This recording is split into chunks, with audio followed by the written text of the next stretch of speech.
Welcome back to the Pastor Pod. We're glad you've taken some time to join us today for another conversation. If you're new to the Pastor Pod, I'm Josh. I'm a pastor here in Venice, Florida, and here with my co-host and good friend Jay Mudd. And if you are new to the pod, or maybe you've been away for a little while and you're coming back in, the Pastor Pod is all about real and honest conversations between pastors. And we're on episode 86. Jay, can you believe it? Well, I never thought this day would come, Josh. Never, ever did I think 86. Maybe 84, maybe 85. 85 was promising, but 86 is definitely a shocker to everybody, including me. And today we're excited to have an incredible pastor, and looking forward to learning from Pastor Mark Hallock today. He's joining us from Englewood, Colorado. He's the pastor of Calvary Church.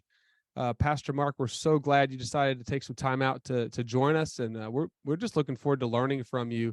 I know that we were just talking before we started recording, just kind of where we might have been connected, and of course, I know Bob Bumgarner. He talked about you, and of course, following you on social media, and of course, it just seems the longer you're in the ministry, the group gets smaller. It seems like, right? I don't know, but we're just so glad that you're here. And man. Guys, it's my joy. Seriously, I've been so excited. I'm so grateful for your work, your ministries, and this podcast. And so, it's humbling. I appreciate you just letting me come on and be part of this. Absolutely. And we just want to get, let us know a little bit about yourself and your family, and kind of just give us a little picture of you guys out there in Colorado. Totally. You bet. Yeah. Out here in Colorado, which, by the way, have you guys been out to Colorado recently? Because you need to get out here. Okay, so is that an invitation? I'd love to. Because if that's an invitation, just tell me when. Man, listen, tell me when. The mountains tell are calling me the day. Hey, I'm on Expedia right now. When do you want me to book it? When do you want me to book it? Let's talk, bud. Let's talk. It's great. Yeah. So man, I have been out here in Denver now. I grew up, by the way, I'm from Wyoming. So you've met somebody from Wyoming now for the first time. Nice. But I'm a Wyoming kid, grew up. Went to undergrad out on the East Coast, been back in Colorado since 99. And so been here for 24, 25 years. I'm married to my awesome wife, Jenna.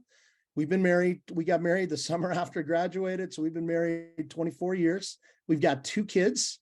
My daughter, Zoe, who is hard to believe she's going to be graduating next year from Colorado Christian University. Right now, she's currently in Romania. She's doing missions this summer. So grateful for her.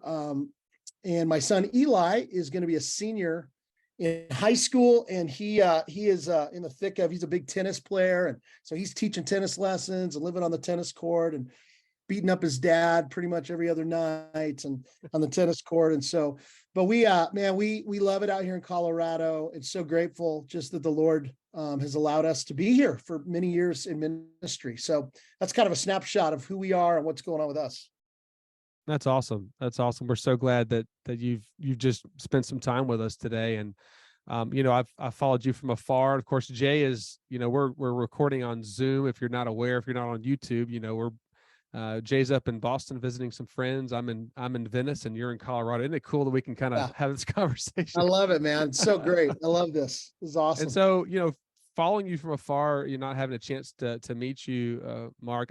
Tell us, you're a little bit of the story of your church, because not only are you the lead pastor at Calvary Church, but you lead a family of churches. So, I love hearing stories of churches that multiply, that have a passion to spread the gospel, to make disciples through planting, gospel-centered churches. And so just tell us the story of Calvary and really kind of what God has been doing through you and through your church, and of course, all those that work with you. Yeah, man. Awesome. Praise God. Yeah, it's man, pastoring and serving Calvary's been just the joy of my life. So I had been a youth pastor. I'd served as a youth pastor in a couple churches for 11 or 12 years, 2 different churches, and loved that. Loved working with students. Still love working with teenagers. But as I got older, you start having kids, and what God began doing in my heart were a couple of things. One, I began just really feeling convicted about the role of parents in discipling their children. And, I'd been trained up kind of in a traditional youth ministry model, big programs, lots of camps, retreats, and all that stuff is awesome. But the longer you're a youth pastor, you begin to realize, man, parents are really not as engaged in the discipleship process as I think they should be. And the fruit of that is seeing kids who, once they graduate from your youth group, are not really won to the local church and haven't really been discipled the way that you hope they would. So anyway, one of the convictions that God put in my heart was, you know what, Mark, I think you need to lead a church where that is the DNA, where that becomes the DNA. It's the church and the home working together to disciple the next generation. Because again, I'm not like an anti-youth group guy. I'm pro youth group, but I'm also very pro parents discipling their kids. It's a both and, not an either or. And so anyway, that's where I began to go, man, I never really saw myself as a senior pastor, but it was like, man, what would it look like to go in a church and start leading a church and create a culture where that's the norm? That was one conviction. Second conviction that God began to really just grow in me was over dying churches. So in Denver, you can imagine Denver's a pretty cool spot. We have a lot of church plants. Praise God. We need more church plants. At the same time, we've seen, like other places in the country, many churches that were thriving even 20 years ago that are now closing their doors and being sold and ripped down, and apartment complexes are going up or whatever. And we're losing gospel presence in neighborhoods literally all over the city.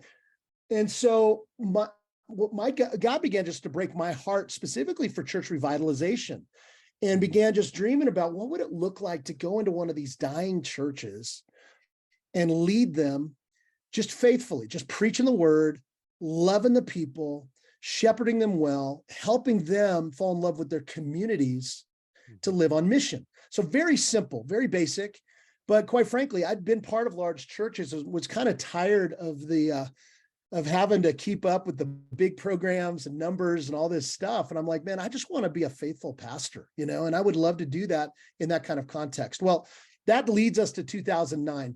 2009 is when the Lord, and I won't tell the whole story, but the Lord opened up the opportunity for us to go to Calvary Baptist Church of Englewood, was the name at the time. And just this little dying church. There were about 30 people left. Very kind of traditional, old school Baptist building, red brick, white steeple, smelled weird on the inside. I mean, it was just the whole deal. And yet it was right in the middle of a changing neighborhood in South Denver, in Englewood, which is in between the city of Denver and Littleton and Highlands Ranch, which are the further suburbs out. Very diverse area, ethnically, economically, a very uncool area. People, we weren't seeing churches planted in this area at all. It's what we call the donut of Denver, where there are many churches, like where Calvary was, dying churches that were built post-World War II, buildings that are just standing. There's 20 people left, and they're trying to figure out what to do. But anyway, in 2009, the Lord called my wife and I and our kids to go to this church. And to be honest, I had no clue what I was doing. I'm like, man, I don't know. I just know I want to be a faithful pastor. I'm going to preach the word. I'm going to pray my guts out and trust God to bring this church back to life. And I just pray I don't kill it. You know what I mean? And so that was 2009, July. And over the next, several years, what I always say is really years 2009 to 2012, the Lord just began doing some really, really amazing revitalization work in this church. We've never seen any kind of explosive growth. I get real nervous about explosive growth, to be honest. It typically has to do with a personality or a program or whatever, but just slow, one family at a time, one, single person at a time, loving them, discipling them. And the Lord began to bring health to this church. And that's why when I do a lot of work with dying churches, that's one of my passions, is many churches, you've got folks who are in there who love Jesus, man. They love Jesus, but they're really tired and they're really discouraged and they haven't been fed good food in a long time. And so coming in with a real loving shepherd's heart to care for those people and help them get healthy again. And that's what the Lord began to do in 2009 to 2012. And so by 2012, we, again, our building, if you could see our church building, it's just a little old building. It was built for, a congregation of probably 150 to 200 people. Well, we began to fill up the sanctuary and needed to go to a second service.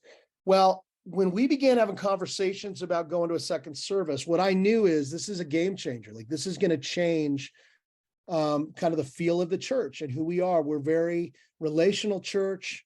As a pastor, I've got strong convictions about being in the lives of the sheep, of knowing the people, loving kids. And at that point, by God's grace, we'd raised up a few other elders and had raised up some deacons, because when I came, you can imagine it was basically me and the congregation. And that could be another part of the conversation, is just the importance of developing leaders intentionally for healthy growth. But by 2012, we began having this conversation about going to a second service. And what that sparked, which was really good for us, was, well, where are we going with this thing? Like, what's the trajectory? What is the vision? Like, do we just want to keep getting bigger and bigger and bigger? Well, we want to reach lost people. We want to make disciples. So yeah, we should be growing. And otherwise, it's probably an indicator that we're not doing what God, Jesus has called us to do. At the same time, we felt like, given our values, our theological convictions, the larger we got, the more difficult it would be to carry out, specifically, I'd say, the kind of shepherding work and kind of life-on-life discipleship and missional approach that we had in that particular neighborhood.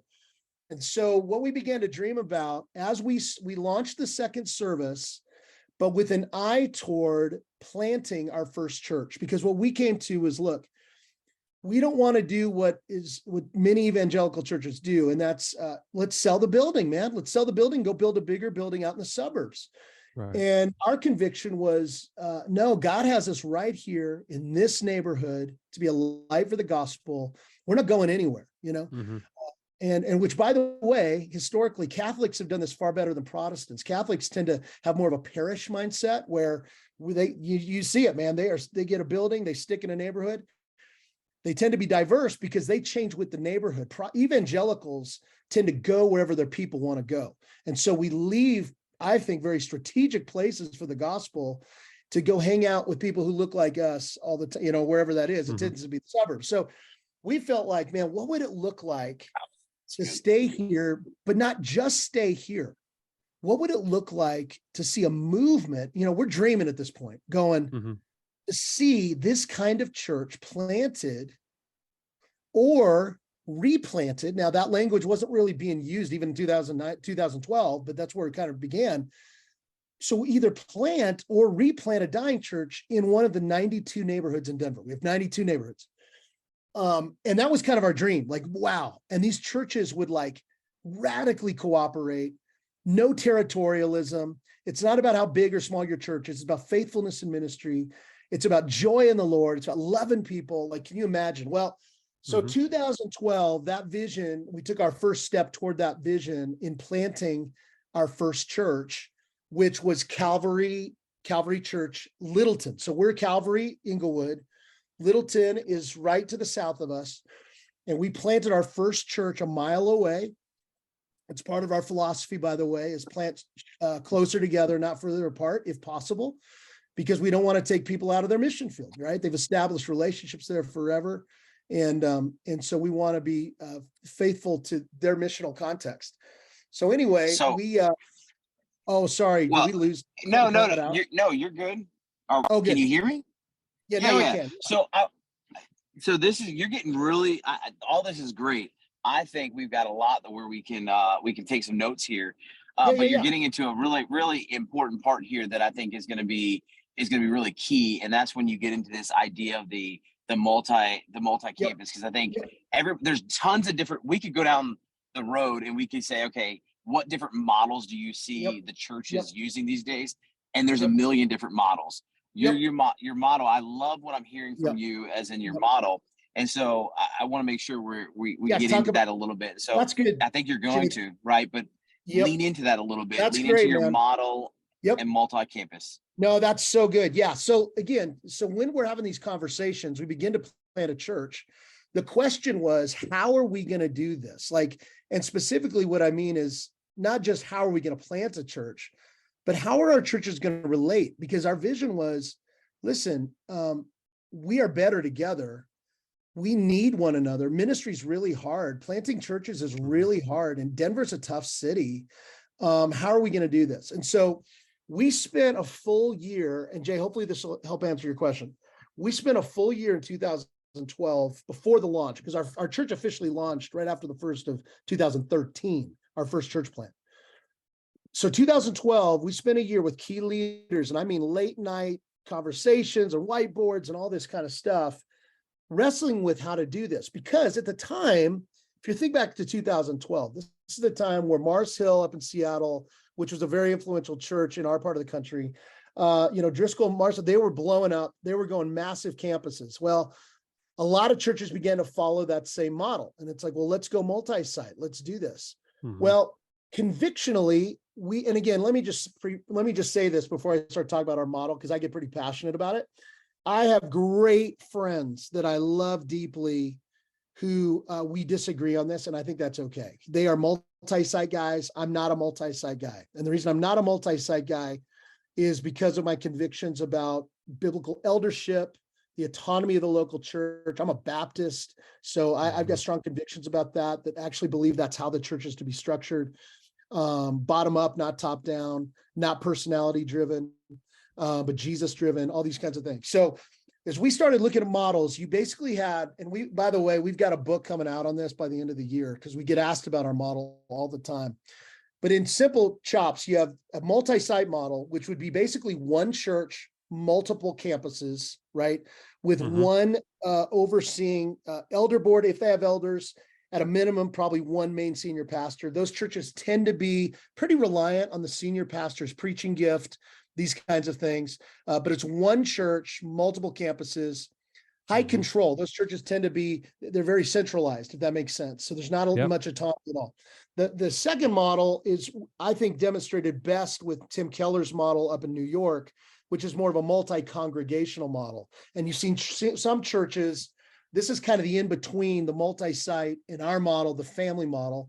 Multi-congregational is different in that it typically emphasizes local congregations and even local leadership and even contextualization to some extent. It's not as high control as multi-campus, but it still is under the authority structure and mindset of a unified elder team or board of some kind, right? So it's not more than one church. It's one church, multiple congregations. So it's kind of an in-between model. Our model, if you keep going this way, the family model is a family, quite literally, of interdependent, that's a key word, interdependent, autonomous congregations.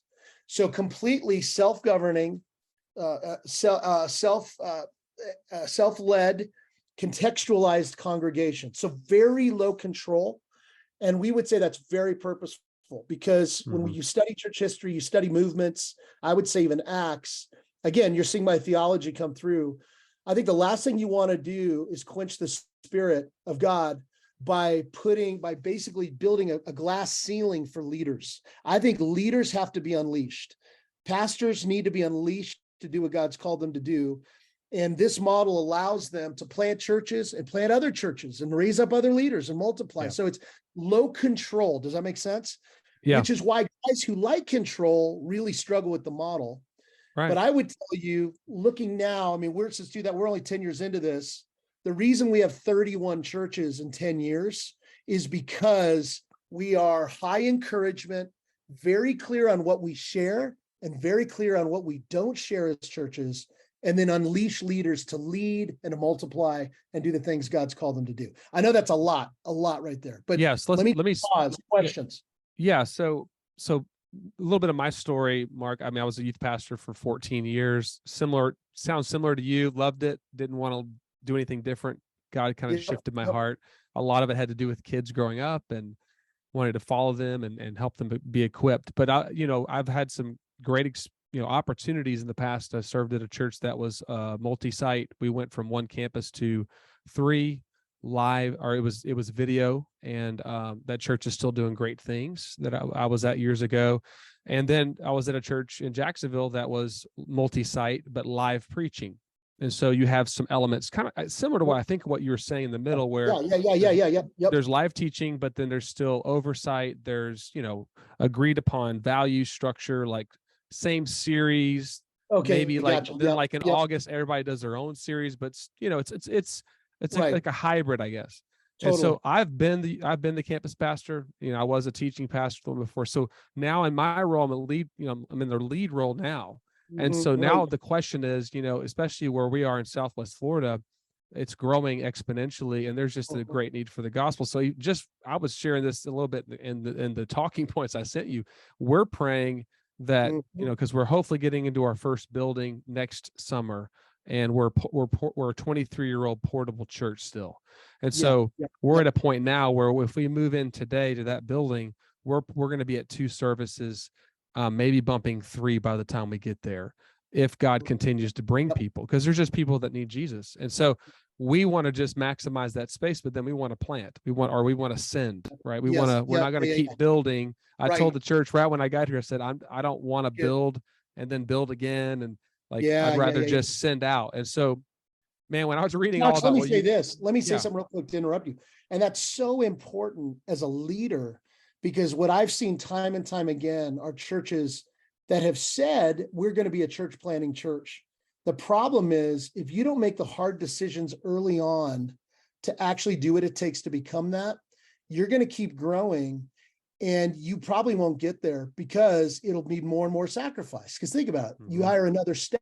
For us, every church we plan to replant is one full-time staff person we could have at Calvary Englewood. That's sacrifice. Because part of me's going, dude, we're still growing. We're growing a lot. But you know what? We've decided as a church, as elders, as accountants, we're going to be a multiplying church. And so anyway, I'm interrupting you, but you're right. No, that's it. Yeah. And it's like, we're flexible. We're, God has been good to us with a church family that's willing to flex and try things and set up, tear down, whatever needs to happen. And so my prayer is to have a heart for this, like you said, long before we ever get there. And if God opens the door, that we're poised in a way, and we're thinking and praying that way. So that's probably, like, for me as a pastor, like, I'm trying to start thinking that way, developing structure, and I 100% agree with you. The whole eldership, each church having its own actual support network. I've been through it. I've seen the need for that. And I've faced those hard days where you're pastoring and shepherding, and you have support, but not the level that I think when the Bible talks about eldership and First Timothy and Titus. So what have you seen with that? Like how that has helped each pastor you guys have planted and helped? Yes.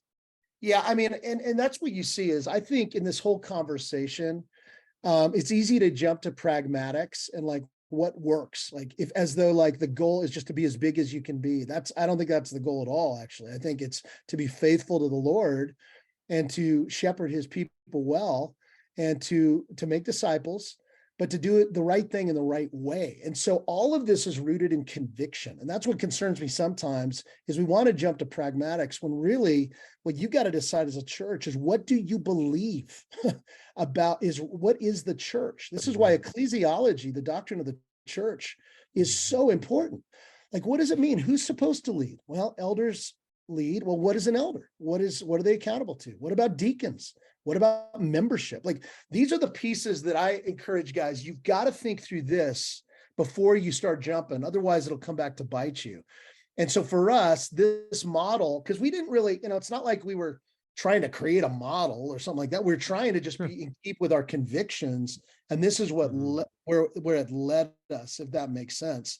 So let me ask and you I think this. Go ahead, Jay. I'm sorry. I was just going to say, I think this is huge because I'm hearing the word conviction. I'm hearing the word just trying to be faithful. I think it's really, really important because you have to know your convictions. You have to know how God has uniquely put you together as a leader, because not every pastor will be able to do some of the things that we're talking about on this. Not every pastor is going to be able to lead the charge in this way, in this specific way. I believe every pastor can help and support and be a part of church planting. I do believe that. Don't hear me wrong in that. But what I believe is some pastors are not going to be able to do this, but there's a conviction here. And you said something really important that I think we need to note and make sure it's heard, is that early on, churches have to make this decision and knowing who you are as a leader. Church planters, if you have a heart for church planting, you believe you want to be a church planting church, it's not wrong of you early on to go, hey, that we want to make that part of our DNA.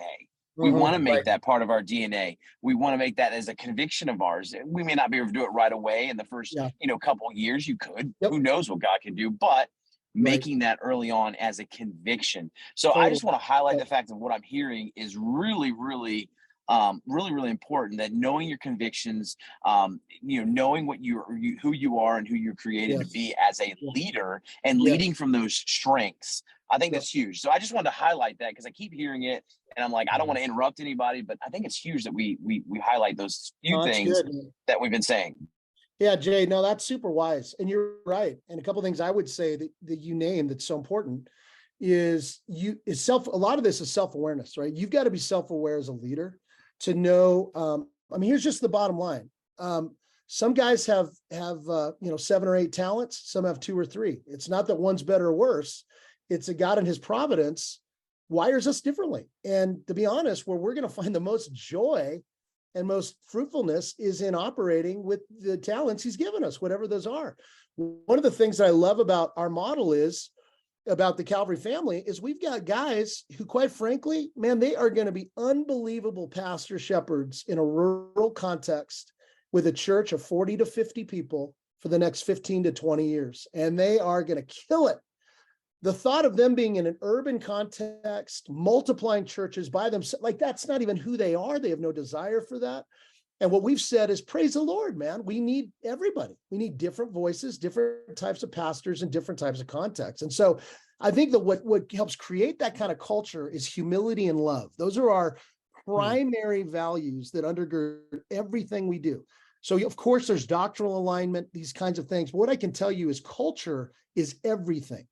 And if a culture is not rooted in deep humility before the Lord, humility before one another, and I'd say, and deep love, a love for God, a passion for the Lord, and a passion for people, then you're going to be in trouble creating a culture where there is radical cooperation and partnership, because people just won't trust each other, or they just don't want to be around each other.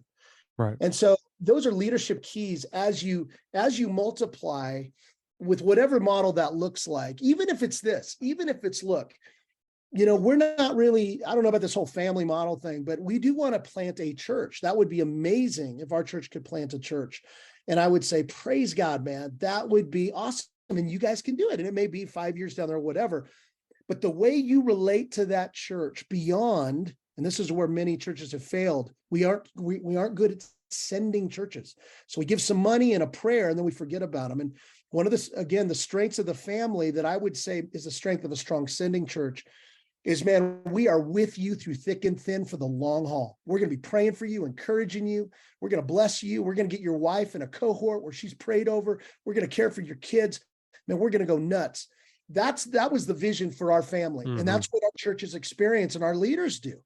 And you're going, dude, ministry's hard enough. But when you have that kind of care and support, it's huge. And so I would say, anyway, to anyone listening, start with doing it right, just with one. One of my mottos is everything starts with one. Starts with one church plant, and just do it the best you can and dream about it. And if the Lord allows you to multiply, praise God, but do the one right.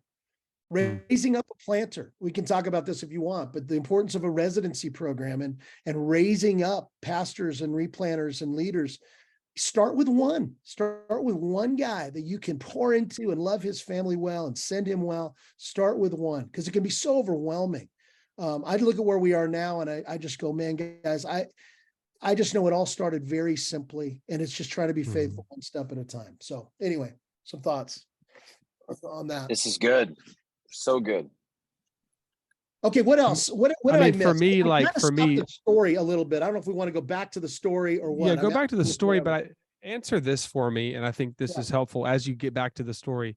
What are things that, if you're a part of your family, that you guys agree to? Like, I know you mentioned it briefly, like doctrinally.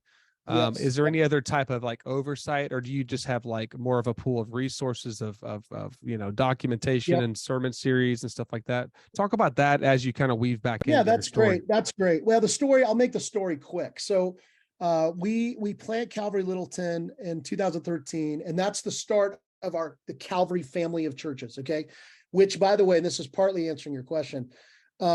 We decided, because what we had seen just from buddies I have around that were doing the multi-site thing, is with a multi-site model, there's no way to avoid a mother church. In other words, there's typically a large church that takes on just so much responsibility, money-wise, otherwise. Now, if you're a smaller denominative sized church, which we were, I mean, we were like 250 people at the time, we're going, man, I don't have the resource. I can't lead two churches. You know what I mean? Mm-hmm. So we established the Calvary family as its own 501c3. So it's its own entity. And we could, again, I don't know if we want to talk about that on this podcast, but the bottom line is our churches are all connected to the Calvary family as a 501c3 that has its own staffing, these kinds of things. The family exists to come under and serve the local churches, if that makes sense. This is not a top-down organization that's bottom up, but these are autonomous churches that are connected through the Calvary family of churches together. And so anyway, so when we did that, we started with Calvary Littleton. We also established our residency that year. We brought in three guys, and we're like, let's give this thing a shot. Let's do this. Well, the next year we planted 3 churches together. Now, again, what you've got to remember is when you're doing this, you have the strengths of not just one church now, but multiple churches. So like when we plant a church or replant a church, we're taking people, money, resources, all the churches are open-handed, right? So like the approach is, hey, everybody whoever wants to, feels called to go. You know what I mean? Mm-hmm. What do you need? You need a worship leader, you need money, you need children's, what do you need? So you have the strengths of a large church, but with small church feel, shepherding approach, biblical eldership, on mission in a neighborhood. Does that make sense? So that's kind of what we saw. So we went from 2 to 5. And at that point, the pipeline was starting to roll.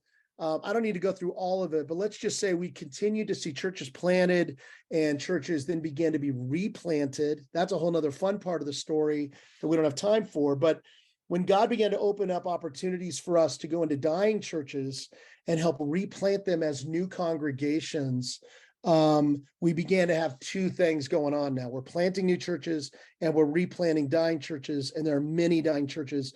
And quite frankly, very few churches have that kind of vision and are doing that, which is why I wrote my first book called Replant Roadmap, which is basically everything that we've learned and are learning about how to actually replant a dying church. Because in communities all around the country, especially in the South, I mean, man, Florida, I mean, man, they're everywhere.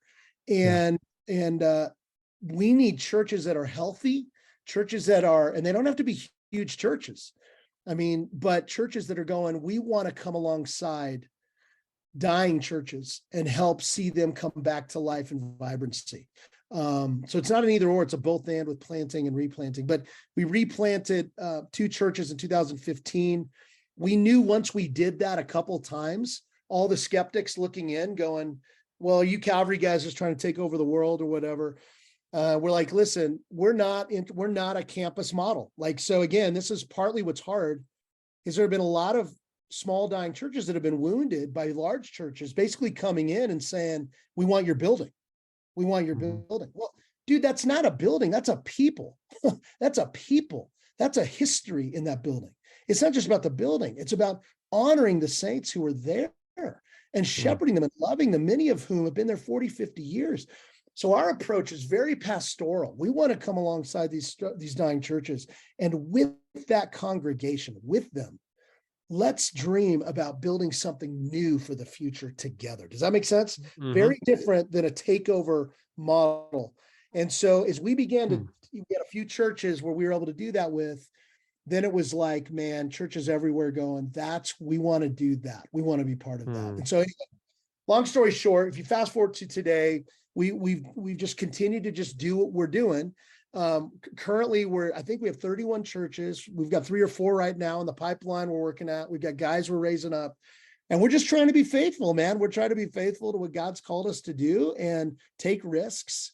and yet be wise at the same time. But it's kind of crazy work. But, my thought is, dude, I'm going to die at some point. I got one life, and I want to swing hard for the sake of Jesus and the gospel. And I want to encourage other guys to get in the game and gals, and let's do this together. So anyway, so that's kind of a quick version of the story of where we're at today. Josh, going back to your question, I don't think I answered your question. What were you asking again? Yeah, no, that was awesome. I want to say this. You have such an encouraging heart, and I think that's coming through so well today. So thank you for that. And I can tell God's used you and the way He's wired you to make this a reality, along with I'm sure a lot of great people helping you. But I can see your heart is to encourage and lift up others. So I appreciate that. No, just wondering, like, for other pastors listening in, like, how does a pastor think of doing this, and what are the parts that you're responsible for that they have to agree to be aligned in this family? Right. That's right. And I know you mentioned it, of course, doctrinally. Is there any other, is there like a percentage of the budget they give to support the other church? Exactly. Just stuff like that. Yeah. Yep. And this is where, again, so our churches, and this is what I always try to tell guys who are trying to figure out whether they're thinking about starting their own family of churches or whatever, which, by the way, I would say, I think an ideal size, and I think the future, I think we're already starting to see this around the country, is families of 3 to 5 churches. I think is ideal. Like our family is it's just big and weird, and I don't think that should be the norm. I really don't. I think that's why, in fact, our focus is shifting to help starting other families of churches. We're not, it's not about us. You know what I mean? We want to be faithful to who God's called us to be, but we're trying to put a lot of energy into coaching and helping other families be established throughout the country that can then plant other families of churches, right? So anyway, so what our church is, and being really clear, this is important, on what you share and what you don't share. And the reality is, in my opinion, and I think not just mine, but ours, you should share very few things, but share them very clearly and firmly, and not share the large majority of things, because you want to allow for autonomy. You want to let the Spirit lead. You want leaders to lead. And so the things that we share are we say family doctrine. So doctrinally, we're aligned. We share a family name. So all of our churches share a family name, and there's reasons for that. Part of that is the sacrifice that's involved of being part of a family and saying, man, I'm kind of all in. We share family core commitments. So even the way we word kind of worship, connect, grow, go is what we talk about. And again, it's nothing original. In fact, the last thing we want to do is be original. But our vision, we share a family vision, and that's to make Jesus non-ignorable so in my case, in Englewood and to the ends of the earth. And so we share common language in that regard. We share a common family branding. So there is branding that we share. Now, part of that is the way the CFC exists to serve the churches. Most guys don't want to spend their time on developing a website and all this stuff. We can help serve them in those ways. Our churches give. We ask for our churches to give. We don't force it. We actually allow it. Again, if it's truly autonomous, what you got to realize is all of this is based on relationship. I mean, that's actually the beauty of it. Like, anybody can leave at any time. Like we covenant with one another every year. We re-covenant to be part of the Calvary family, and the commitments that we're involved with. But again, we're totally open-handed, because the last thing I want, I've been part of other networks. The last thing I want is for a church, and it's not just if they go weird theologically, that's another issue. But let's just say they feel called to do something else. I don't want there to be bad blood. I'm like, dude, go do it, man. It's awesome. Go start your own thing. It's great. So we're in agreement with all that, but we covenant together. We try to give a minimum of 2% of our budget, which is actually very low compared to many networks. But part of that is it's the buy-in piece, but we're also saying, look, our focus is the local church. We do not want to build, I've seen this with other networks, where all of a sudden, dude, you got staff coming out of your ears and you're going, what are we paying for? I thought we were about multiplying churches and planting churches and helping dying churches. So I think it's a matter of integrity for us to keep it really lean and not ask for too much money. We'd say that money is to go to missions globally. That's to go to church planning, replanning, these kinds of things. Keep the money. Your church use that for those purposes. Does that make sense? That's great. Those are the main things we share. And then we get together regularly. We have regular meetings. We have a board. Again, we could, in the book we're writing, it's going to lay out all this stuff. It kind of gets boring a little bit, but we want to make sure wives are cared for. We want to make sure kids are cared for. We want to radically cooperate together. So this means you can imagine all the things we don't share intentionally. We don't share sermon series. Nobody's telling you what to preach. Nobody's telling you what you need to call your small groups. So we have churches that have missional communities. We have churches that have, Sunday school classes, really strong Sunday school.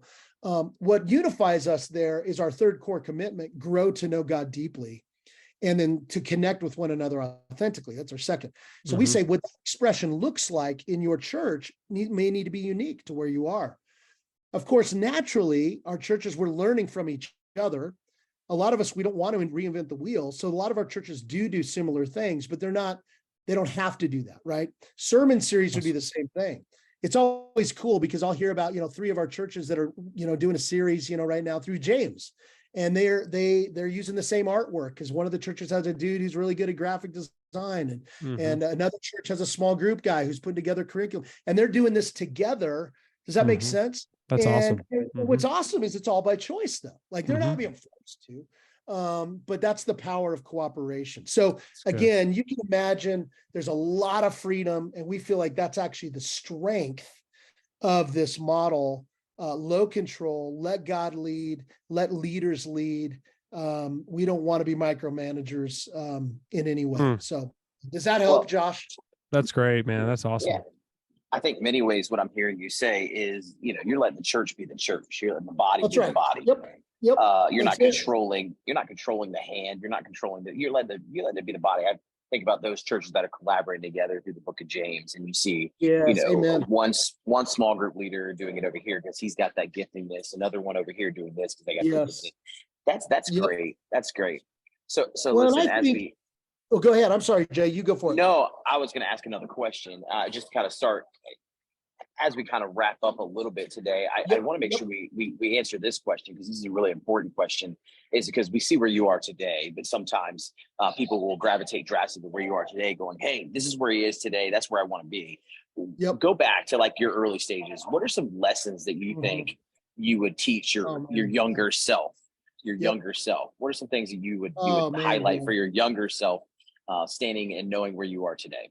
Yeah, there's so many things. That's the thing. It's a little overwhelming. There's so many things.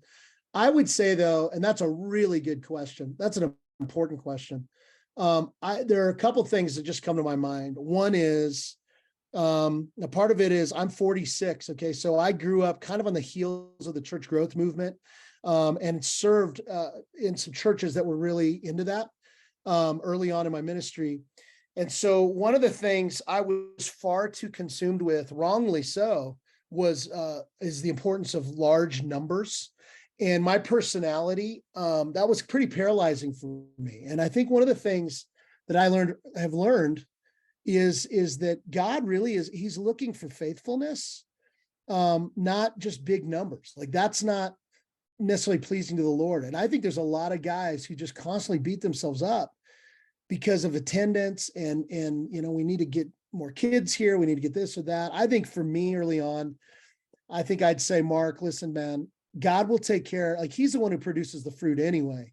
Like, you focus on doing the right things in the right way.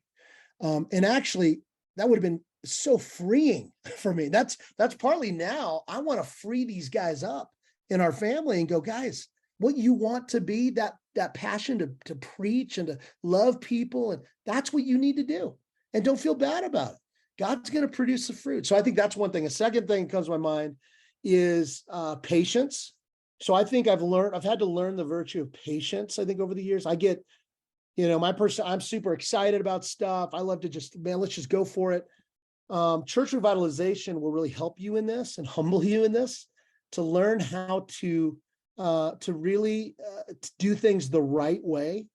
And many times that takes time. I mean, that's sanctification, right? I mean, our growth in Christ is progressive. It's over time. It's not instantaneous. And, the Lord grows us that way. And that's how he grows churches. And I think maybe when I was young, honestly, I operated too much out of my own gifting, I think, and trying to force things. And many times that took the form of probably hurry and trying to rush things. One other thing comes to my mind. So I guess the numbers thing, speed, like learning patience. And I would honestly say the most important thing, Jay, like, and I really mean this. I mean this with all that I am, is keeping the main things. And when I say that, like, I mean, dude, pursue Christ with all that you are. Like, pursue your joy in the Lord. I got saved when I was in high school, had a pretty radical conversion at a church camp. And man, I just think those early days and years of just simple childlike faith. And as I've gotten older, you guys know this is true for so many pastors that go to seminary and get your doctorate, all this kind of stuff you can do, which is all great. But the moment we lose that simple childlike faith, I'm singing Stephen Curtis Chapman in the car, and I'm just being a goofball with my kids and getting my guitar out and singing, Lord, I lift your name on high. Dude, I've lost it. If I lose that, I've lost it, man. So I think loving the Lord with all your heart, being a fool for Christ, and then secondly with that is loving people, right? I mean, Jesus said the two most important things: love the Lord your God with all your heart, soul, mind, strength, love your neighbors yourself. I think I'd say, listen, Mark, the two things you got to do, bud, you got to just keep pursuing the Lord, love his word, love time with him, enjoy him, and love the heck out of people. Just love people like crazy. Hug them, love them, encourage them like crazy. They're so discouraged. You do those two things, you make that the point of your ministry in life, and you're going to be okay. So I think that's what jumps out to me, fellas, as to how I would preach myself. That is great. That is great advice. Because I think the fear is sometimes people will listen into a conversation like this and they'll run straight for the finish line. Yes. And miss the journey, the labor, the work that goes into getting to where you are. And through that, there was a lot of pain, there was a lot of struggles, there was a lot of humps that, we don't even have time to get into today, to be honest. We could do a whole nother podcast on that with you, simply just the hurdles that you had to go through, the unexpected turns and twists, right? So Jay, listen, let me say one more thing on that, because the way you're saying is so right. And this is what I would encourage every pastor. And I'm preaching to myself with all this stuff. But I remember coming to Calvary in 2009. And I think the first Sunday I preached, I think there were 23 people in this little old sanctuary. And I remember I was so desperate for the Lord to show up. I mean, I'm going, God, we don't have money, we don't have anything. And I can remember just spending time putting on worship music in the old sanctuary. It's just this, ghetto sanctuary, and we love it. Taking my shoes off and just calling out to the Lord, man, just praying, just worshiping and praying him. And I would say this, man, the moment I stopped doing that, because I think we've arrived, or like, look at how many churches, dude, I need to be out of ministry because my heart is left the heart that God wants. And so I would just say, man, let us enjoy the Lord, be prayerful. It keeps us humble. It keeps us dependent, and just keep looking to him, man, because we're going to be with him soon enough. You got a few days left. That's right. Well, not only that, but I mean, coming from just experience, a little bit of experience I have in church planting, is looking back. It's those moments where we don't know how it's all going to work out. Yes, we don't understand how all the dots are going to get connected. It's those moments that we'll forever, ever remember. And it's those moments where we grow the most in our faith. We grow the most. Yes. Most of the time we look at, like, we want the mountaintop experience where, like, we feel the closest to God. Well, really, reality is, I think we feel the closest to God when we're in the valley and we desperately need him. And so you're speaking so much truth here. Love it. So with that, I'll just say ahead, with the Josh. week I've had leading up to this, as a church planner, this was such a great conversation. So thank you. It was fantastic. But listen, Mark, I think I need to I need to take you up on your offer. I'm going to be on Expedia. I'll be in contact. I want to come to Colorado and hang out with you. And Dude, come be encouraged, man. Listen, I want to hug you guys so bad right now. So that's where I've got to stop you, because what you got to know is I'm not a hugger. I am. Jay doesn't like hugs. I'm going hard to the hoop, Jay. I'm going hard to the hoop. Coming after you. And listen, the last guy who did that got an elbow in the jaw. So I'll take my chances. All right. Hey, listen, we've got to wrap up this week. It's been so good. I don't want to end it, but listen, thanks so much for listening to Pastor Pod. Thanks for Mark for today. We are super, super grateful for you. We want to encourage you. We'd love to hear from you. Reach back out to us, thepastorpod@gmail.com. Thanks for listening in. Hope to see you next week here on the Pastor Pod. From Mark, Josh, and myself, have a great weekend ahead of you, and we'll talk to you soon.